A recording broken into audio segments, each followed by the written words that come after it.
Salut à toi, bienvenue dans la suite du bootcamp que j'ai commencé donc il y a un peu plus d'une semaine maintenant. Dans la première partie du bootcamp, on a déjà vu pas mal de choses. On a vu notamment choisir son nom de domaine et un hébergement, puis installer WordPress en un clic. On a vu des paramètres de base avec WordPress. On a installé notre thème, on a installé les premières extensions, on a installé notamment Elementor. On a ensuite fait donc une deuxième vidéo justement où on avait terminé toute la mise en page de notre site.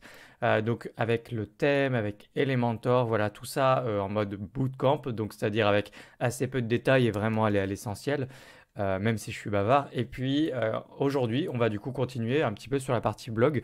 Le but, c'est pas de transformer votre site e-commerce en blog, c'est plutôt de vous sensibiliser au marketing de contenu. Donc monter un blog, c'est vraiment, ça va avoir plusieurs avantages. D'une part, ça va donner de la crédibilité à votre site. Ça va donner plus de pages à indexer sur les moteurs de recherche. Donc ça va vous donner plus de points de contact, plus d'opportunités d'attirer du trafic dans le temps. C'est vraiment le début, puisqu'évidemment, il n'y a pas de base de bonnes bases SEO pour optimiser ces articles-là, mais c'est pas grave. L'important, c'est de commencer. Donc déjà ça, et puis ça vous procure également des landing pages, donc des pages, je crois qu'on traduit ça par page d'atterrissage, mais des landing pages, donc c'est des pages à partir desquelles vous allez peut-être pouvoir construire des entonnoirs de vente, c'est-à-dire essayer d'amener du trafic sur vos pages. Vous allez peut-être diffuser ces articles de blog, je ne sais pas, sur les réseaux sociaux, sur essayer de créer des liens depuis d'autres endroits sur Internet, alors d'autres blogs peut-être sur lesquels vous allez diffuser en commentaire, vous savez, votre article de blog pour essayer de faire en sorte que le trafic du site en question voit votre article, etc. Il y a des tas de pratiques différentes autour de ça, mais en tout cas, créer vraiment un entonnoir de vente et ça va vous permettre d'attirer du trafic. Il y a plein d'autres façons de le faire. Donc voilà. En tous les cas, je pense que c'est important de juste se sensibiliser à cette question-là et de monter un premier blog avec vos premiers articles. Et vous verrez que de toute façon, ça prendra de la valeur avec le temps, même si vous ne vous en occupez plus par la suite.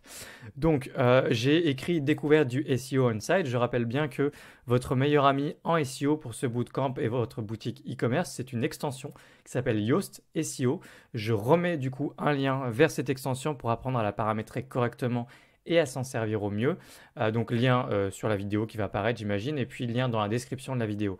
Donc, on va pas faire un cours tout entier de SEO on-site. Par contre, juste paramétrer correctement cette extension Yoast, puis ensuite se servir des différentes recommandations que l'extension va vous donner. Ça constitue de très bonnes bases pour démarrer si vous n'avez aucune base en SEO.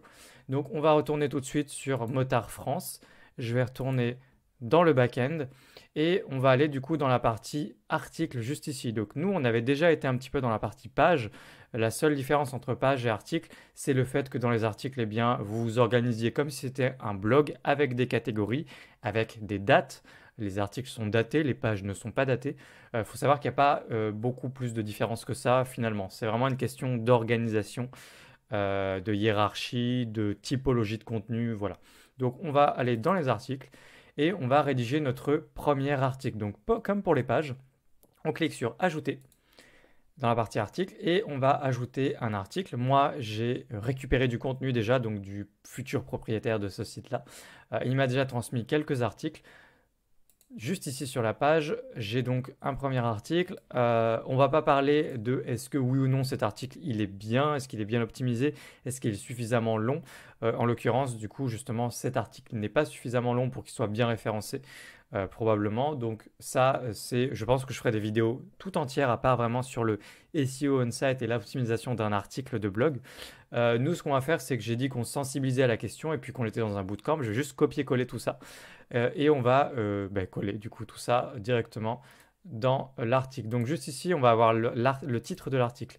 Donc le titre, c'est probablement ici, allez, le nouveau permis 2020. J'imagine que ça, c'est son article, son titre d'article. Donc on va taper juste ici le nouveau permis 2020. Je te rassure, je ne vais pas faire ça à chaque fois pour tous les articles. On le fait une fois rapidement ensemble. Ensuite, moi, je vais ajouter d'autres articles. Je te laisserai le faire de ton côté. Je ne vais pas te montrer tous les articles que j'ajoute, évidemment. On le fait une première fois. Donc, le nouveau permis 2020, ça, c'est probablement l'image qui sera mise en avant. On va le faire dans un instant. Et puis ensuite, je vais tout simplement copier, coller tout ce contenu. Donc, on va le faire ensemble. Hop. Je vais le copier. Je pense que, donc moi je me fais un petit CTRL C. Je suis sur PC, je ne suis pas sur Mac. Toc. Et normalement, juste ici, CTRL V, ça devrait suffire. Voilà.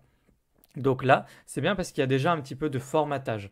Par formatage, j'entends donc c'est relatif au HTML, c'est la manière dont on structure un article pour qu'il soit bien compris par les moteurs de recherche et donc on appelle ça du référencement naturel. Donc si c'est bien formaté, tu vois un intertitre, c'est typiquement ce qu'on va appeler un H2. H2, on peut le comprendre tout simplement par un sous-titre en fait. Un sous-titre, le plus important, juste en dessous du titre. Donc le titre étant un H1, tu n'as forcément que un H1.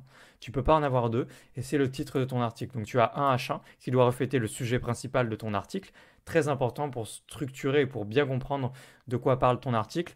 Il faut trouver un juste milieu entre une écriture de vente, du copywriting, et du SEO. Parce que ce titre-là, il est vraiment fait pour les moteurs de recherche, pour qu'il soit bien compris et qu'il soit bien référencé, ton article. Mais en réalité, il est aussi fait pour donner envie de lire ton article, pour donner envie, pour aguicher un petit peu. Donc, inévitablement, il faut éviter autant que possible d'avoir un titre un peu trop. Il faut essayer de faire en sorte d'avoir un article qui donne envie d'être lu, tout simplement. Donc, juste ici, le nouveau permis 2020, on va laisser ça comme ça, on va dire que c'est pas mal. Les sous-titres, donc là, ils ont tous été directement traduits en sous-titres. Tu vas voir ensuite les sous-titres H3 qui tout simplement nous indique que le titre est de moindre importance par rapport au H2, qui te permet éventuellement d'avoir des sous-titres à l'intérieur. Donc si par exemple tu as le plateau d'un seul coup et tu vas avoir deux sous-parties à l'intérieur et tu vas pouvoir les diviser avec des titres H3, qui sont donc des balises structurantes. Balises, c'est quand on parle en code, hein, tout est sous forme de balises. Là, par exemple, juste ici, on ne les voit pas les balises parce qu'on a un éditeur qui est visuel et qui est fait pour tout le monde pour être bien compris. Si je voulais voir les balises juste ici et écrire directement mon article avec les balises HTML, avec tout ça, je vais te montrer juste ici les trois petits points. Ça, c'est ce que voit réellement le moteur de recherche, Google en l'occurrence. C'est ce qu'il comprend réellement, c'est ce qu'il voit, c'est avec les balises. Donc là, éditeur visuel, c'est fait pour le commun des mortels, pour ceux qui veulent écrire un article normal, et pour les développeurs, ou pas forcément les développeurs, si tu sais ce que c'est que du HTML, éditeur de code. Et là, juste ici, tu vas avoir les balises. Donc les balises, c'est avec des chevrons juste ici, un chevron ouvrant, un chevron fermant, et ça donne une balise.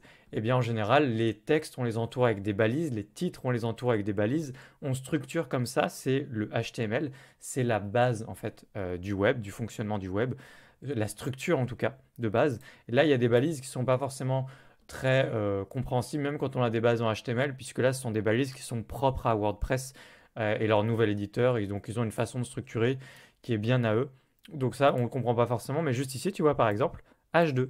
Donc là, on a des balises H2 autour d'un titre, ça signifie bien qu'il s'agit d'un sous-titre, et donc visuellement, toi, tu le traduis directement, hop, on va retourner sur les trois petits points, éditeur visuel, par eh bien, des caractères gras, des caractères plus gros, etc. Il formate directement pour bien faire comprendre visuellement qu'il s'agit d'un H2. Mais en réalité, c'est une balise structurante, pas une balise pour faire joli. Le but, c'est pas de mettre en gros et en gras.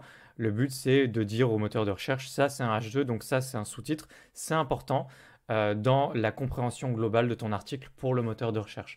Voilà, donc je ferai un cours beaucoup plus compréhensif et structuré sur le SEO Insight, mais c'était vraiment des petites bases, c'est pour que tu aies des petites notions tout simplement.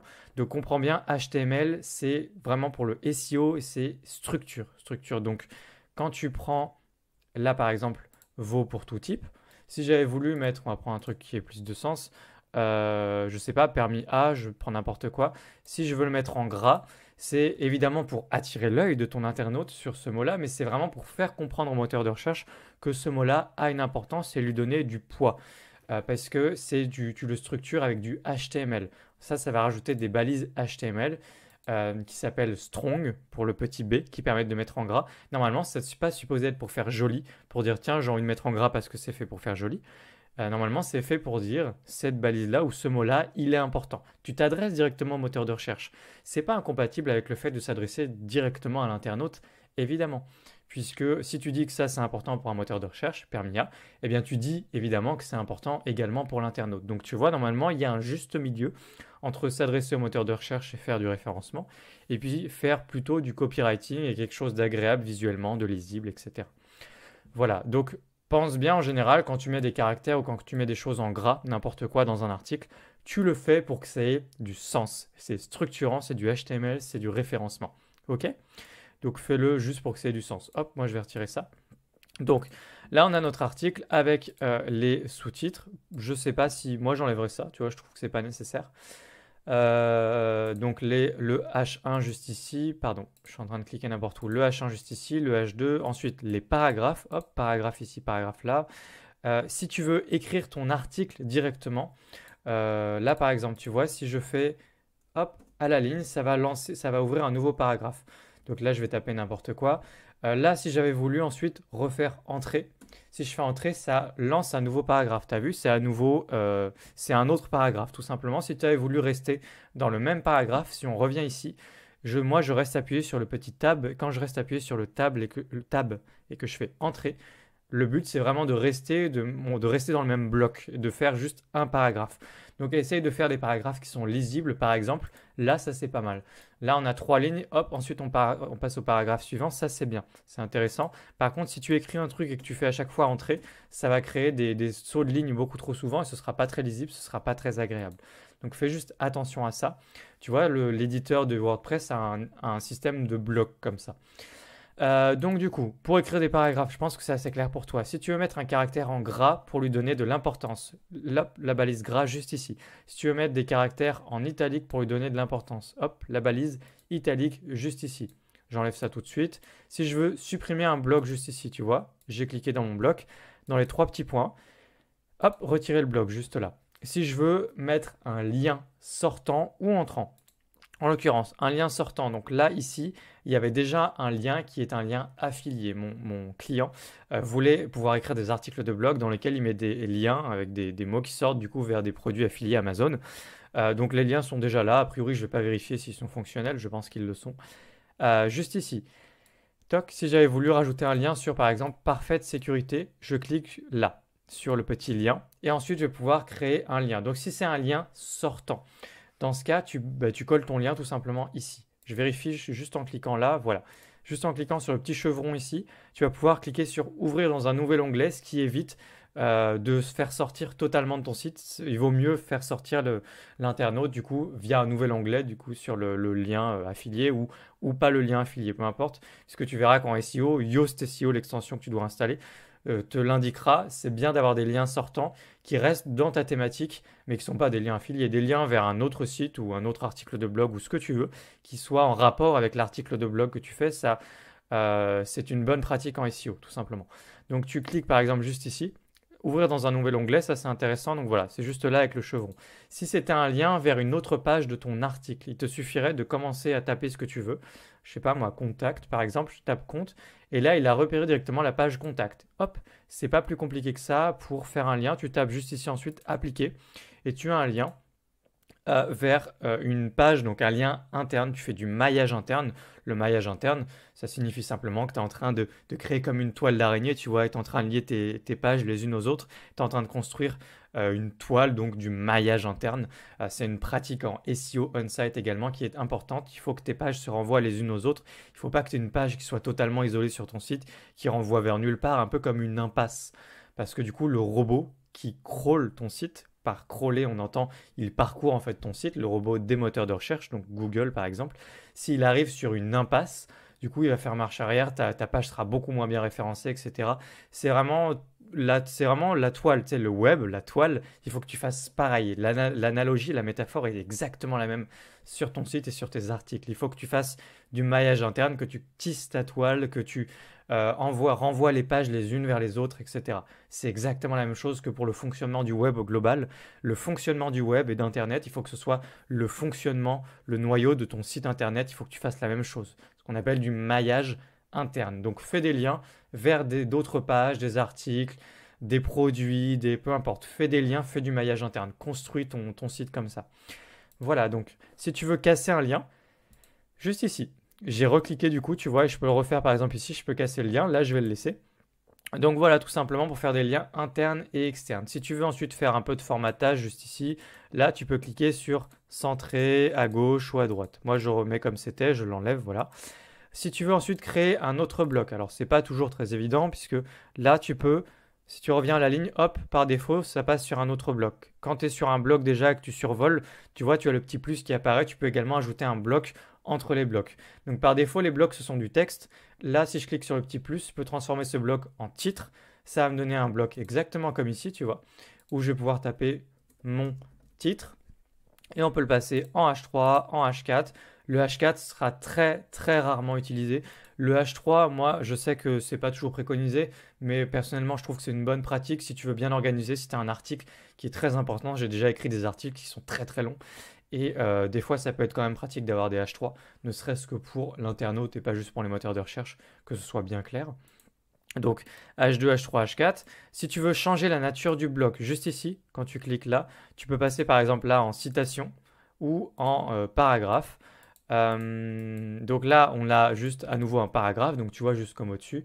Mais tu peux changer la nature du bloc, tu as plein de trucs juste ici. Tu as par exemple les listes. Alors si on fait, hop, je fais rentrer la ligne. Si je fais un petit plus, là je vais avoir tous les blocs. Donc tu vois, c'est rangé comme ça. Et donc je vais les plus utiliser, je vais dérouler le premier menu. Tu vas avoir paragraphe, titre, citation. Je rappelle, c'est du HTML tout ça, hein, c'est pas pour faire joli. Donc ça veut dire que tu donnes, tu dis au moteur de recherche, ça c'est une citation. C'est pour donner du sens, c'est structurant, c'est du référencement. Donc tu peux très bien faire une citation par exemple. Si tu fais une citation, tu vas voir que là tu peux donner ta citation et juste ici, renseigner la source. Normalement, c'est vraiment fait pour renseigner la source. Donc l'URL, le site web, voilà, ou l'auteur, ou peu importe. Donc, je vais supprimer ce bloc, retirer le bloc. Je vais retirer aussi le bloc précédent. Hop, retirer le bloc. Je reviens à la ligne. Ensuite, le petit plus, on va avoir les images. Galerie, donc liste. Hop, je te montre rapidement liste. Par défaut, ce sont des points. Tu as également des listes numérotées. Donc ensuite, quand tu écris quelque chose, si je viens à la ligne, voilà. Si je veux faire un espace entre deux points, le 1 et le 2 par exemple, c'est comme tout à l'heure avec, tu sais, avec les paragraphes. Je reste appuyé sur le tab et je fais entrer. Pardon, j'ai appuyé sur un truc. Je reste, je vais y arriver. Voilà. Donc le tab, tu fais entrer et tu vois, ça fait des espaces entre ta liste. Ta liste, tu peux la changer à tout moment par des points. Tu peux indenter. Donc par exemple, ce point-là, je veux faire une indentation. Tu sais, c'est décaler un petit peu. Hop, je décale et donc par défaut, tu as un formatage qui se fait automatiquement avec un point, avec tu vois un petit point vide comme ça. Donc là, on peut indenter vraiment. Euh, Comme ça, si je recommence. Est-ce que je peux indenter encore plus? Ouais, ouais, ouais, tu peux indenter, voilà. Donc tu peux organiser visuellement l'information, ça c'est important. Donc tu vois, tu as tes listes ici. Ensuite, je recommence. Alors là, j'ai plein de blocs du coup, je les supprime. Là, juste ici sur ce bloc, le petit plus, on va avoir ensuite l'image.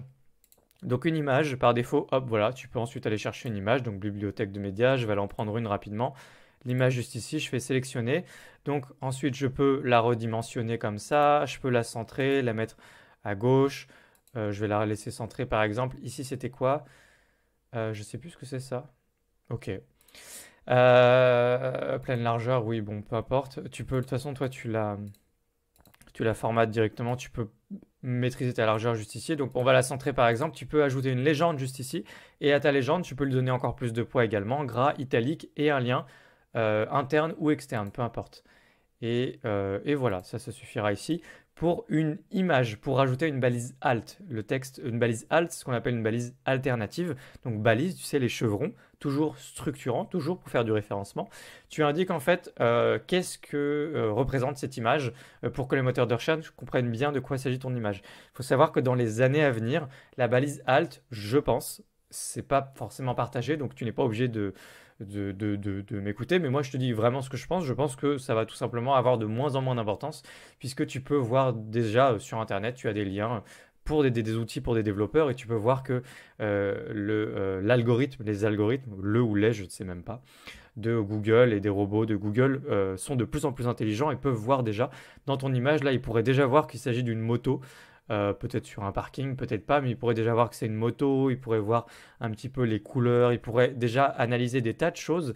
C'est du machine learning, c'est très très impressionnant et je pense que là ça va juste s'améliorer année après année, déjà mois après mois, ça s'améliore constamment et la balise alt va avoir de moins en moins d'importance. C'est hyper impressionnant, tu peux faire un test déjà, tu as accès à ces outils, ce dont je parle, tu peux voir déjà comment ça fonctionne.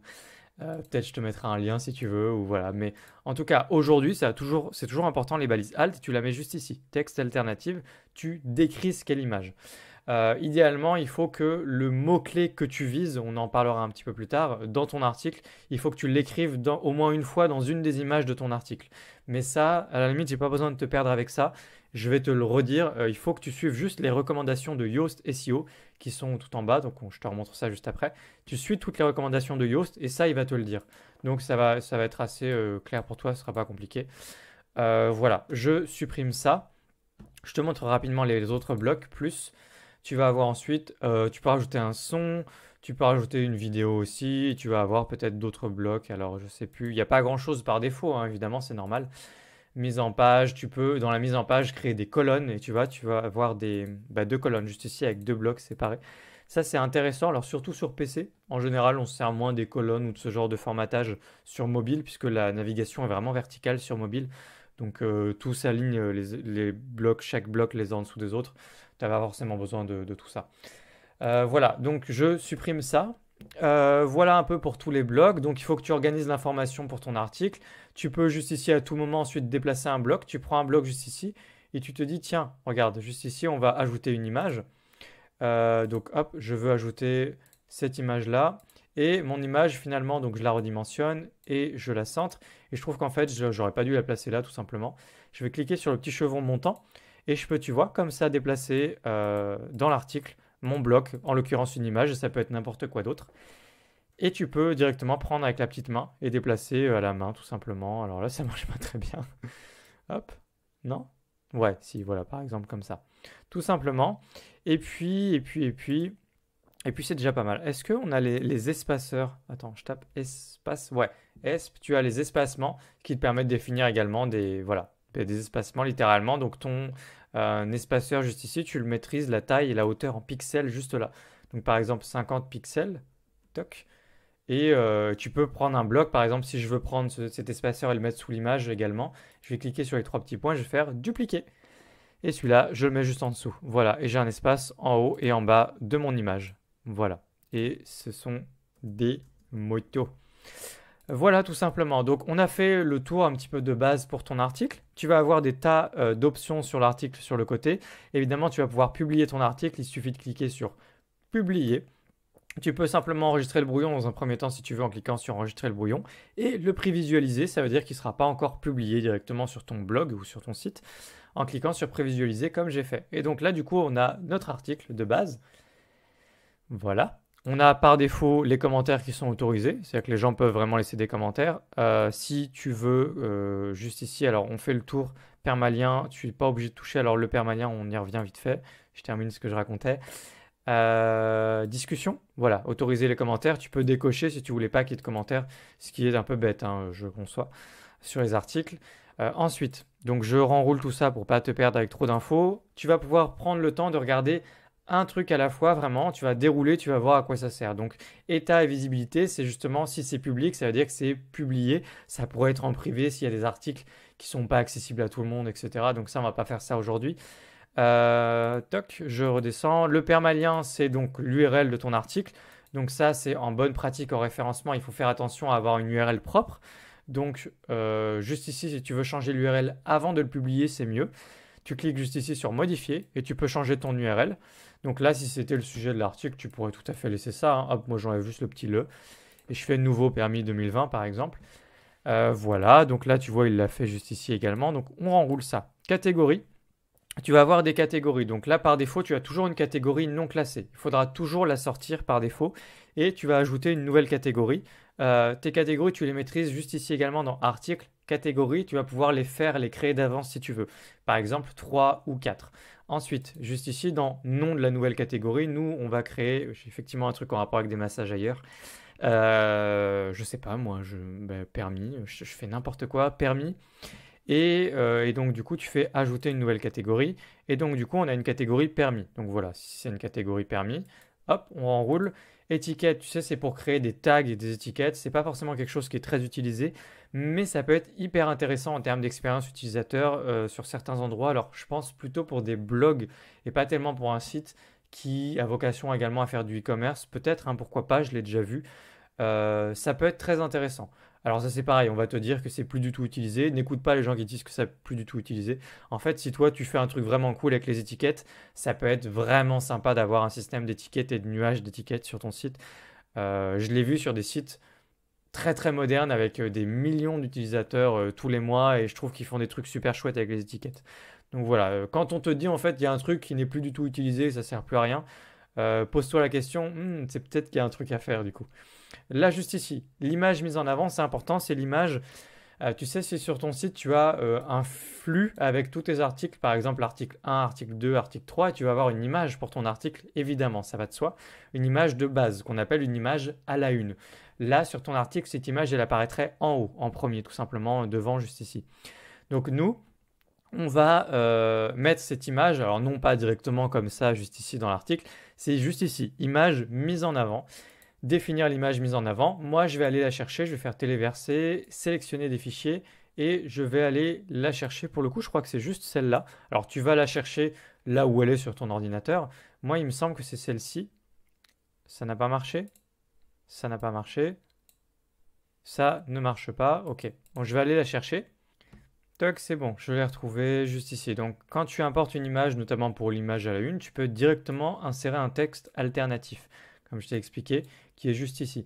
À savoir que le texte alternatif n'est pas seulement pour les robots des moteurs de recherche, mais il sert aussi pour les non-voyants. C'est une indication qui sert pour les non-voyants, du coup.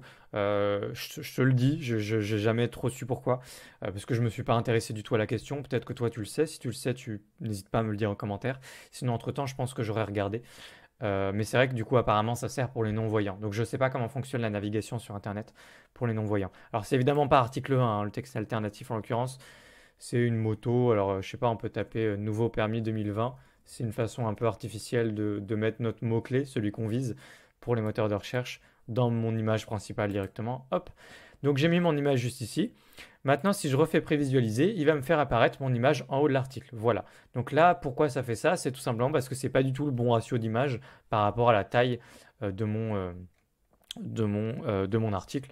Donc tu mets tout simplement le bon ratio d'image. Là, mon article, il est assez long. Si on avait une image qui était de suffisamment bonne taille, là, l'image n'est pas assez grande, et avec le bon ratio également, même si je te conseille globalement de rester sur du ratio 16 neuvième, qui est le ratio par défaut probablement de l'écran d'ordinateur avec lequel tu me regardes, si c'est un ordinateur. Donc du coup, voilà. Mais ça, 16:9, c'est pas mal quand même. Je sais, pense, non, ça, c'est pas du 16:9, je pense pas. Enfin, je suis pas sûr. Mais l'image est tout simplement pas assez grande. Donc, me ramène une image assez grande. Là, je vais pas m'embêter. On va vite. Donc, du coup, image mise en avant, ça c'est fait. Donc, c'est l'image principale. Et si on fait apparaître du coup nos articles de blog sur la page d'accueil, et bien du coup, c'est cette image-là qui va apparaître pour l'article. Ensuite, extrait. Si tu veux, pareil, si tu mets en avant tes articles de blog, par exemple sur la page d'accueil, tu sais, tu vas avoir un petit résumé de ton article, c'est l'extrait et il se trouve juste ici. Il est facultatif, mais il peut être très intéressant d'en mettre un. Voilà, donc si tu peux en mettre un si tu veux, voilà. Extrait, discussion, autoriser les commentaires, je t'en ai parlé. Attribution d'articles, ça, ne t'embête pas avec ça. Et réglage d'Astra, donc ça c'est pour des réglages. On est déjà allé un petit peu là-dedans, fouillé un peu là-dedans, notamment pour les pages. Ce sont des réglages vraiment pour la mise en page qui sont beaucoup plus précis et qui sont pour cet article-là. Donc si tu mets des réglages globaux sur je veux, tu sais, l'entête comme la dernière fois, je veux une entête transparente ou je veux machin bidule. Si tu mets des paramètres globaux, mais qu'ensuite tu précises des paramètres plus précis pour cet article-là, ces paramètres-là seront plus importants et ils seront pris en compte par rapport aux paramètres globaux. C'est-à-dire que ce sont ceux-là qui sont prioritaires, puisque plus c'est précis, plus c'est prioritaire. Donc, du coup, tu as un tas de réglages qui sont relatifs à notre thème, Astra, qui sont juste ici, où tu peux carrément désactiver l'image en avant, tu peux dire si, non, là, par exemple, il y a une entête transparente sur mon site, là, je veux désactiver pour cet article-là absolument l'entête transparente, je veux absolument activer ou désactiver une colonne latérale, la sidebar sur cet article, etc., etc. Tout ça, c'est ici. Donc, je le renroule, voilà. Donc du coup là on a fait un petit peu le tour pour cet article. Alors évidemment il faudrait faire publier. Donc nous on va le faire. J'ai supprimé ça.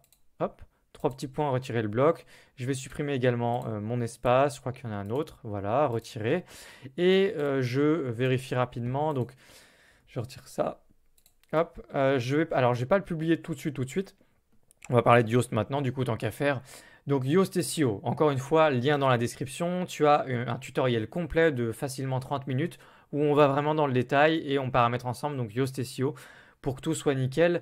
C'est seulement vers la fin de la vidéo du tuto en question où je commençais un petit peu à aborder le fait qu'il y ait effectivement du coup un bloc Yoast juste en dessous. Donc je vais le renrouler parce que là c'est pas clair. Donc tu vois, tu as le bloc juste ici que tu peux dérouler ou renrouler avec toutes les options.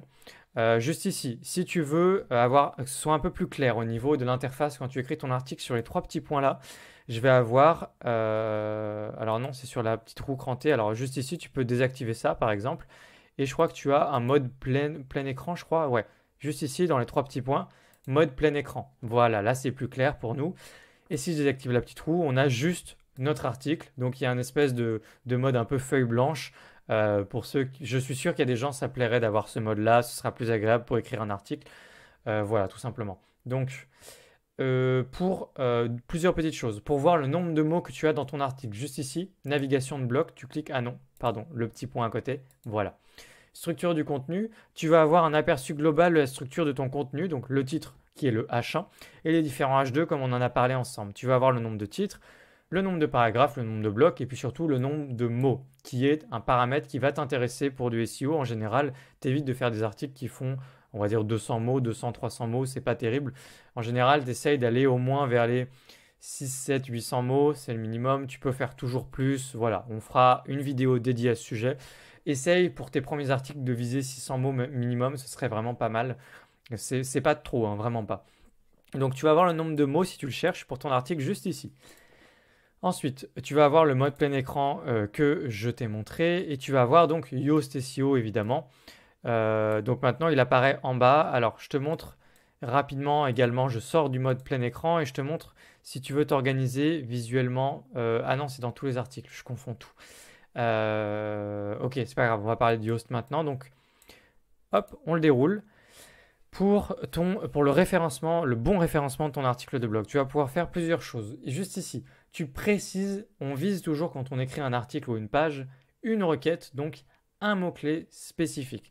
Donc là, par exemple, le mot-clé, c'est nouveau permis 2020. Ça veut dire que moi, consciemment, je veux viser, je veux ranker, gagner des positions sur les moteurs de recherche sur ce mot-clé quand les gens tapent ce mot-clé-là, nouveau permis 2020. Donc Yoast, tu lui donnes le mot-clé et en fait, il va te faire tout un tas de suggestions par rapport au mot-clé que tu lui as donné pour t'aider à ranker, à gagner des positions sur ce mot. Donc les recommandations, elles sont où? Elles sont juste ici. Analyse SEO, je déroule ça et je vais avoir un tas de recommandations. Donc il va falloir que tu fasses tout ça. Donc là, tu as tout ce qui est déjà fait, qui est bien pour lui, good result. Tu vas avoir ensuite des améliorations que en fait, je te conseille d'avoir tout au vert autant que possible. Ça coûte rien.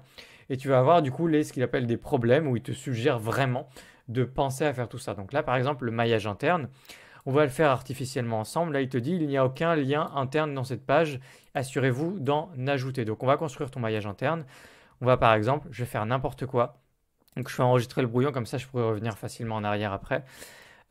Juste ici, par exemple, d'ailleurs, non, je vais faire publier. Tant qu'à faire, hop, publier, voilà.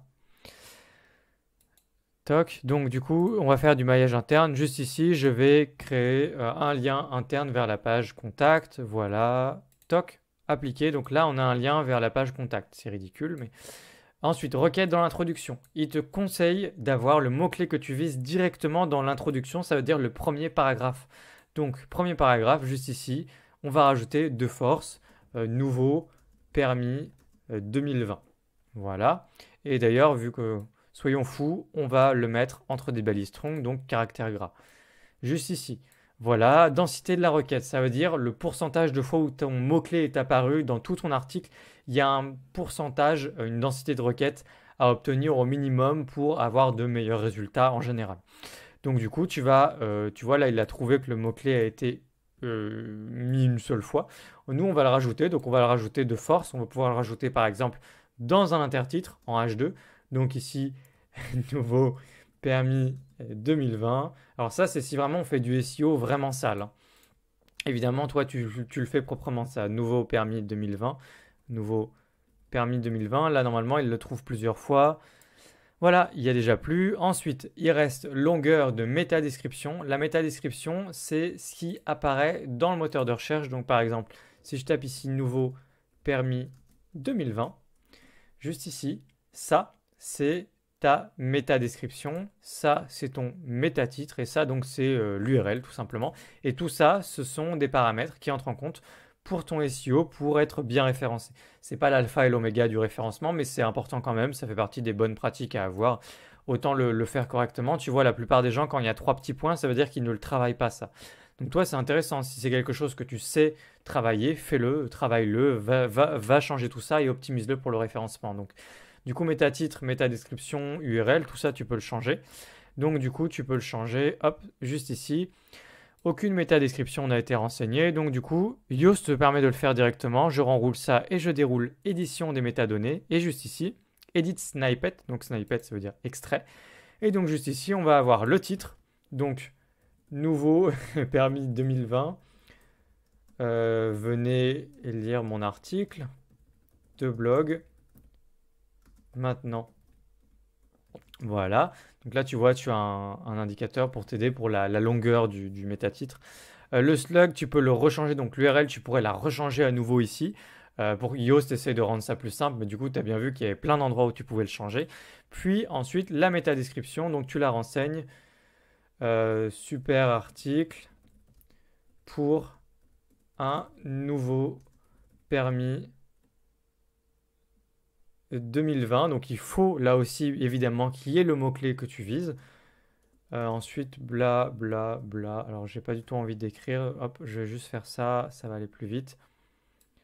Voilà, hop, on continue. Voilà, là c'est la bonne. Et donc du coup, il te permet de visualiser, de prévisualiser directement ta métadescription juste ici. Et là, normalement, on est tout bon. Analyse SEO, tu as des bons résultats absolument partout. C'est-à-dire que tu as tenu compte de toutes ces recommandations, y compris celles justement qui visent, comme je t'en ai parlé tout à l'heure, à avoir au moins ton mot-clé une fois dans une image. Donc si je clique sur la petite roue juste ici, je sais que là, il ne me le dit pas parce qu'effectivement, je l'ai fait.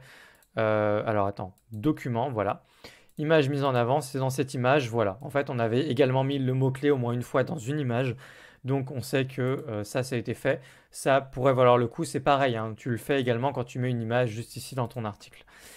Voilà, donc globalement, contente-toi de suivre ces recommandations Yoast SEO, de bien paramétrer Yoast comme on l'a fait avec le tutoriel dans l'autre vidéo, de suivre toutes les recommandations ensuite relatives à un article directement.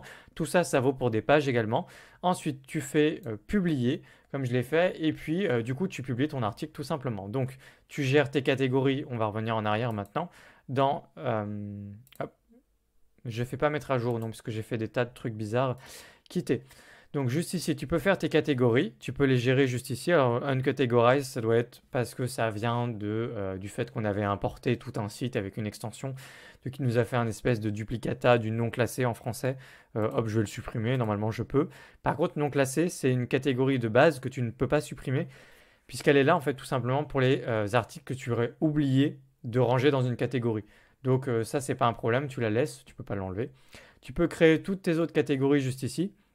Et si jamais tu voulais faire optimiser le référencement pour une catégorie, sache que tu peux cliquer sur ta catégorie et refaire le même travail, tu vois, avec Yoast ici pour méta-titre, méta-description, URL, etc. Et tu peux également écrire du contenu, du texte, faire juste du contenu pour les moteurs de recherche, hein, si ce n'est pas pour les internautes, au moins pour essayer de bien référencer ta page catégorie. Donc tu peux le faire également pour tes pages catégories juste ici. Et voilà. Et donc, du coup, dans tous les articles, tu vas avoir ensuite tous tes articles juste ici. Et donc, si tu considères avoir trop d'informations sur cette interface, tu peux cliquer sur Options de l'écran. Et juste ici, on va par exemple enlever score de lisibilité. On ne va pas en parler dans ce bootcamp, je préfère pas. C'est en rapport avec Yoast. On va retirer lien interne émis, reçu, tout ça, c'est pas nécessaire. On va retirer les commentaires, oui, la date. Étiquette, on va retirer. Auteur, je vais retirer parce qu'il n'y en a qu'un seul. Catégorie, je vais laisser. Commentaire, non, je vais le retirer. La date. Et puis c'est tout en fait. Moi, je vais juste laisser ça. Et tu vois, il y a beaucoup moins d'infos, c'est plus clair. Ça, c'est un endroit, c'est une petite astuce, option de l'écran. Tu as accès à ça, option de l'écran, dans plein d'endroits dans WordPress, à partir de plein d'autres endroits. Globalement, quand tu arrives quelque part et que tu te dis, ah, mais il y a trop d'informations, je suis un petit peu perdu. Tu vas dans l'option de l'écran et tu peux décocher plein de choses et tu verras que tu t'y retrouveras beaucoup plus en termes d'ergonomie, ce sera plus agréable. Moi, je laisse le petit score, ça me permet de vérifier que tous les petits, donc là, avec tout ce qu'on avait fait ensemble, ça aurait dû rester en vert, hein. Rappelle-toi, j'ai pas enregistré mes modifications. Voilà. Donc là, ce que je vais faire, c'est que du coup, donc toi, il faut que tu mettes plusieurs articles. Je vais le faire aussi de mon côté, mais pas directement en live, ce serait une perte de temps. Une fois que tu as rédigé différents articles avec tes catégories, que tu t'es organisé, tout ça, ce que tu vas pouvoir faire, c'est créer la page d'articles de blog par défaut. Donc cette page, on va la créer ensemble, du coup, tout simplement. Donc je vais faire page, toc, toc, toc. Donc du coup, on va créer une nouvelle page, je vais faire ajouter. On va ajouter la page vraiment par défaut d'archives donc de tes blogs qui archive donc tous tes articles de blog. Moi, je vais l'appeler blog Motard France par exemple. Toc, publier, publier. Voilà, je ne fais rien dans cette page. Et ce qu'on va faire, c'est que on va se rendre dans les réglages, c'est pas dans général, je crois pas. Je travaille jamais comme ça, mais écriture, c'est écriture ou lecture, je sais plus. Catégorie par défaut, non, lecture. Voilà. Et la page d'accueil affiche, ça on s'en fiche. Page des articles, par défaut. Donc tu as page d'accueil par défaut, il faut que ce soit la page que toi tu as renommée accueil, tout simplement. Page des articles par défaut, on va aller juste ici sur blog Motard France et lui, il va automatiquement installer la mise en page de base des archives d'un blog. Donc j'ai cliqué sur blog Motard France, je fais enregistrer les modifications.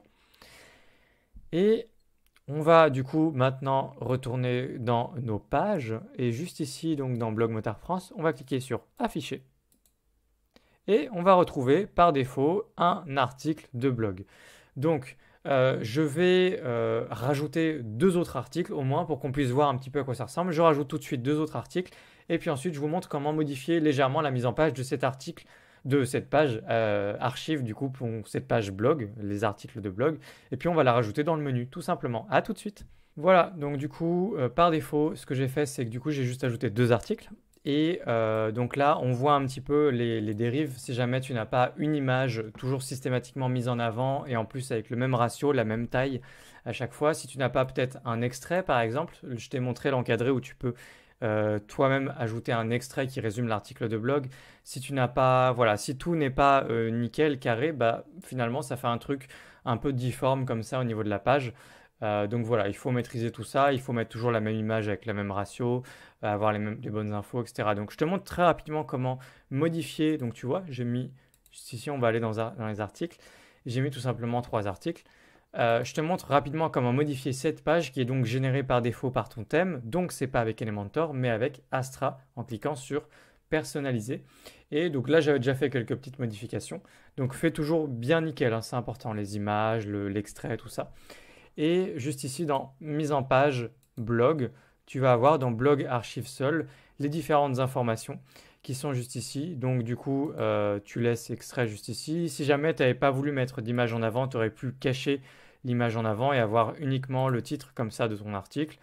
Les infos, les métadonnées qui sont juste ici, tu les maîtrises. La métadonnée du blog, tu peux afficher au nom une catégorie, l'auteur, la date de publication, ça c'est ce que moi j'ai décidé de laisser. Si jamais évidemment l'auteur, alors il faudrait changer le nom, il ne faudrait pas laisser admin 8098, mais mettre ton propre nom en tant qu'auteur du blog, c'est plus sympa. Il faut humaniser hein, du coup ta rédaction. Et structure des articles de blog, donc moi je vais remettre l'image. Il faudrait que ce soit les mêmes images partout, nickel, évidemment comme je t'ai dit. La largeur du contenu, tu peux également la personnaliser rapidement. Si tu veux personnaliser la largeur du conteneur juste ici, tu vois, je peux très bien personnaliser la largeur comme ça et avoir, voilà. Tout simplement, voilà. Donc du coup, le but c'était vraiment de te sensibiliser, de te faire ouvrir ton premier blog, c'était important. Donc écris tes articles, je vais te montrer rapidement à quoi ressemble, on peut cliquer directement ici je crois. Voilà, et tu vas pouvoir voir à quoi ressemble par défaut ton article directement. Donc là, l'article est extrêmement court, il n'est pas bien mis en forme, il n'y a pas un bon formatage, tu n'as pas une image nickel, t'as pas assez pour ça. Si tu fais tout bien, ton article sera nickel, il y aura pas de souci. Donc du coup, alors je vais juste faire publier, je vais revenir en arrière, je vais te montrer l'article où il y avait le plus de contenu. C'est plus clair. Donc revenir en arrière sur la... Ah non, zut. Je vais afficher directement la page. Justement, le problème, c'est qu'elle n'est pas juste ici. On va la mettre ensemble dans un instant. Je te montre rapidement blog. On va faire afficher. et on va cliquer sur le premier article. Je me rappelle que le premier article, il y avait plus de contenu. Et dans le premier article, voilà, donc tu as tes sous-titres comme ça. Voilà à quoi ça ressemble avec l'espace commentaire en bas, évidemment. Tout simplement. Donc ça, tu pourras venir au même endroit, personnalisé, mise en page, et au lieu de cliquer sur blog archive, tu as publication seule et tu vas pouvoir contrôler, pareil, les métadonnées qui sont affichées juste ici, l'auteur, la date, etc. Et avoir juste quelques très maigres options de mise en page du coup sur ton article directement, puisqu'ensuite il faut vraiment passer au thème pro. Mais je t'y inciterai de toute façon forcément à passer au thème pro. C'est lui avec lequel je travaille en permanence. Tu vois, j'ai presque l'impression de découvrir avec toi finalement la version gratuite. Et je trouve qu'il manque pas mal de choses quand même dans la version gratuite. Je crois pas que la version pro, juste pour le thème, ne soit très chère de Astra. Donc voilà. Que dire de plus? Là, je pense qu'on a fait pas mal le tour. Du coup, toc. Ouais, on a fait le tour. Donc, ce que je vais faire, c'est que je vais te laisser là pour la partie. On revient sur le document. On a fait une découverte du SEO on-site rapidement ensemble. Il faut que tu installes et que tu paramètres Yoast SEO correctement. Et on a monté un blog. Donc, dans les prochaines vidéos du bootcamp, ce qu'on va faire, c'est installer et configurer enfin une solution e-commerce. Donc, WooCommerce qui doit être déjà installé de ton côté comme moi. Si jamais, du coup, tu as fait vraiment tout comme moi avec une extension qui t'installait de force WooCommerce directement. Donc, dans la prochaine vidéo, on va paramétrer WooCommerce, installer Stripe qui te permet de recevoir des paiements par carte, installer PayPal, apprendre à gérer ton catalogue et tes produits, voir très rapidement comment on fait le SEO de ces produits en e-commerce. Et puis ensuite, je te conseillerais des tas d'applications. On va rentrer dans une partie un peu plus cool, sans doute plus excitante pour une partie d'entre vous. Donc moi, je te laisse là-dessus. Si cette vidéo t'a plu ou t'a aidé en tout cas un petit peu, que tu as appris des choses, tout ça, bah écoute, n'hésite pas à la liker, à laisser un commentaire si tu as des questions. Surtout si tu as des questions, pose-la en commentaire. Et si tu peux la partager à n'importe qui autour de toi, à qui ça pourrait rendre service également, tu la partages. Et puis moi, je te laisse là-dessus, et puis je te dis à très bientôt. Salut!